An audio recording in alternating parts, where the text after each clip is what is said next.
नमस्कार दोस्तों। तो कैसे हैं आप? मैं आपका दोस्त सुखदेव सिंह आपका स्वागत करता हूं अपने चैनल के ऊपर।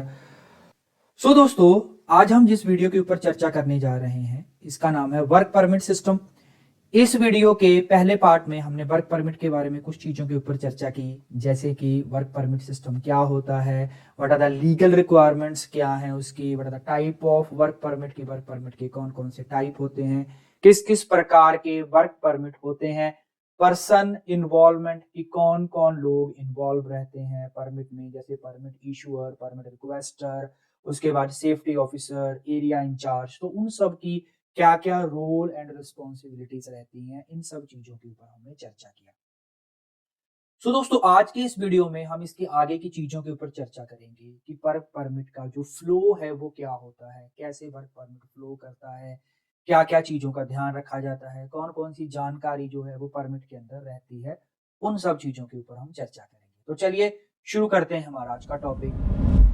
दोस्तों, वर्क परमिट फ्लो किस चीज को कहते हैं? Work permit flow is a systematic step by step process. एक systematic step by step process रहती है जो यूज की जाती है टू प्लान करने के लिए, to authorize, to execute, to monitor and to close the hazardous और non hazardous non routine work activity in a safely by ensuring कि जितने भी वहां पे रिस्क हैं वो आइडेंटिफाइड हो चुके हैं, वो कंट्रोल हो चुके हैं, और उस चीज को, उस एरिया में काम करने की जो अप्रूवल है, जो परमिशन है, वो मैनेजमेंट की तरफ से मिल चुकी है। इन सब चीजों को प्रॉपर तरीके से इंश्योर करता है हमारा वर्क परमिट। तो जो हमारा वर्क परमिट का फ्लो है वो कुछ इस तरीके से चलता है दोस्तों। तो सबसे पहला स्टेप इसमें होता है रिक्वेस्टिंग द परमिट।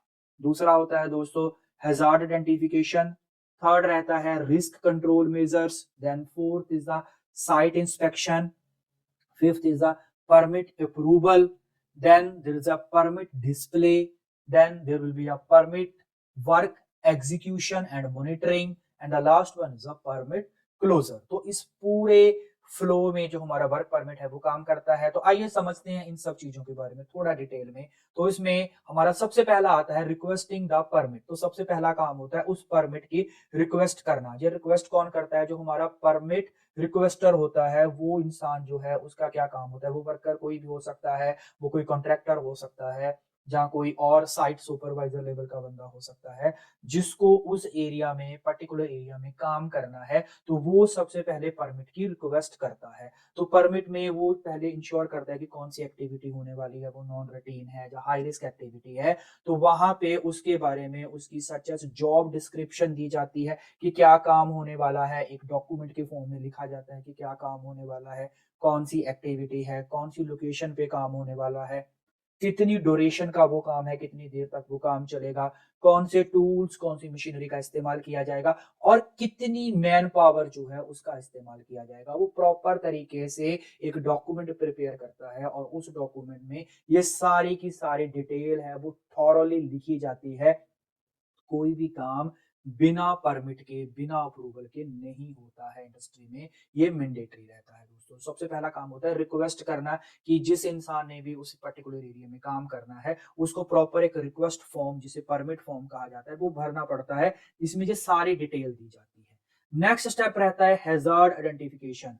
अब जब वो फॉर्म भरा गया है उसके बाद उस एरिया में जितने भी हैजार्ड हैं, जितने भी खतरे हैं, उन सबको आइडेंटिफाई करना होता है। उन सबको आइडेंटिफाई करके देखा जाता है कि कौन कौन से हैजार्ड हैं। उसमें हमारे फिजिकल हैजार्ड हो सकते हैं, केमिकल हैजार्ड हो सकते हैं, इलेक्ट्रिकल हैजार्ड हो सकते हैं, मैकेनिकल हैजार्ड हो सकते हैं, फायर हैजार्ड हो सकते हैं, और इन्वायरमेंटल रिलेटेड, पर्यावरण रिलेटेड, जैसे हैवी विंड हो गया, रेन, वो सब हैजार्ड्स को पहले से ही उनके बारे में पता लगाया जाता है, उनके बारे में अवेयरनेस की जाती है, उनके बारे में लिखा जाता है, और लिखा जाता है कि वो हैजार्ड्स को कैसे कंट्रोल किया जा सके, ताकि वो जो हैजार्ड है, वो जो खतरे हैं, वो किसी एक्सीडेंट में तब्दील ना हो जाए। तो वो सारे हैजार्ड्स के बारे में भी परमिट फ्लो में लिखा जाता है दोस्तों। नेक्स्ट रहता है रिस्क कंट्रोल मेजर्स। देन कौन कौन से कंट्रोल मेजर्स हैं वहां पे जो लिए जाएंगे ताकि उस खतरे को, उस होने वाली घटना को रोका जा सके। तो इसमें हमारा जो सुपरवाइजर है जिसने वो परमिट भरा था, जो इशूअर है जो परमिट को इशू करेगा, सेफ्टी ऑफिसर है, जहाँ हमारा जो साइट इंचार्ज है, वो सब लोग इस चीज को वेरीफाई करते हैं, देखते हैं कि वहां पे कौन कौन से कंट्रोल मेजर्स हम ले सकते हैं। जैसे हमने इस वीडियो के पहले पार्ट में भी डिस्कस किया था कि वहां पे हम इलिमिनेशन क्या कर सकते हैं, कौन सी चीजें जिनको इलिमिनेट किया जा सकता है, कौन सी चीजें हैं जिनका सब्स्टिट्यूट ढूंढा जा सकता है, कौन सी चीजें हैं जहाँ पे इंजीनियरिंग कंट्रोल जैसे लोटो वगैरह है वो लगाया जा सकता है, गार्डनिंग की जा सकती है, और कौन से पर्सनल प्रोटेक्टिव इक्विपमेंट वहां पे प्रोवाइड करवाने जरूरी है, मैंडेटरी है, वहां पे जॉब स्पेसिफिक कौन से पीपीज हैं और मैंडेटरी पीपीज कौन कौन से हैं उसके बारे में डिटेल्ड में जानकारी दी जाती है और बताया जाता है और प्रोवाइड करवाए जाते हैं ताकि जो भी इंसान वहां पे काम करने वाला है उसके साथ, उन वर्कर्स के साथ किसी तरह की कोई भी घटना या दुर्घटना ना घट जाए। और इसका हमारा मेन रिस्क क्या है, इसका हमारा मेन एम होता है to reduce the risk to an acceptable and at a safe level, कि जो रिस्क है, खतरा है, उसको एक्सेप्टेबल लेवल पे, सेफ लेवल तक लाया जा सके, उसको हाई रिस्क कैटेगरी से हम लो रिस्क कैटेगरी में तब्दील कर सके। तो ये होता है रिस्क कंट्रोल मेजर्स।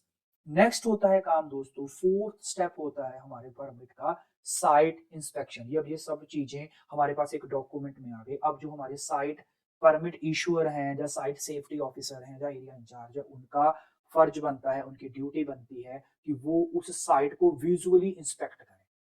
क्योंकि जरूरी नहीं है कि जो चीज पेपर पे लिख दी गई है, जो चीज पेपर पे प्रोवाइड करवा दी गई है, तो एक्चुअल कंडीशन में भी वैसा ही हो या एक्चुअल सिनेरियो भी सेम वैसा ही हो जैसा पेपर पे लिखा गया है। There are lot of lacks, there are lots of points which are missed in papers। कोई भी सारी ऐसी चीजें होती हैं जिनको पेपर्स में इग्नोर कर दिया जाता है या पेपर वर्क में वो चीजें जाने अनजाने में मिस हो जाती हैं।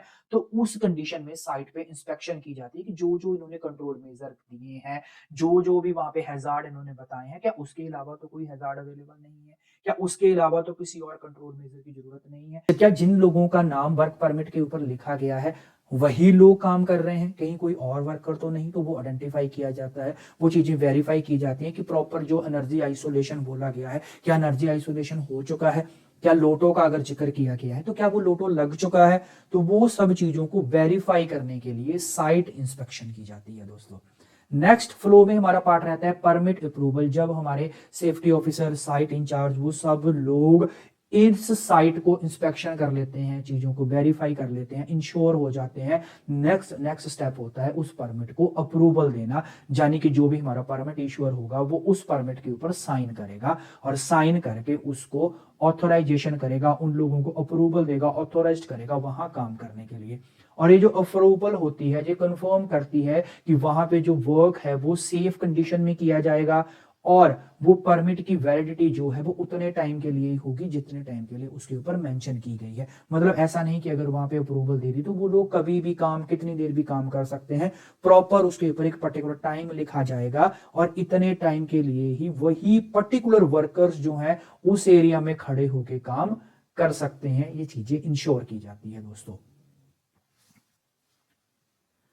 नेक्स्ट आता है 6 पॉइंट आता है परमिट डिस्प्ले। अब जब वो परमिट अप्रूव हो चुका है तो उस परमिट को एक पर्टिकुलर लोकेशन पे डिस्प्ले करना हमारी जिम्मेदारी बनती है कि उसको इन एक जगह पे, कि उसको किसी एक पर्टिकुलर जगह पे जहां पे भी जिस एरिया में वो जॉब एक्टिविटी चल रही है उस एक्टिविटी एरिया के पास में एक स्टैंड बना के उसके ऊपर डिस्प्ले कर दिया जाए। जिससे क्या है कि जो भी वर्कर वहां पे उस परमिट के एरिया में काम कर रहे हैं वो उस परमिट को पढ़ सकें, समझ सकें।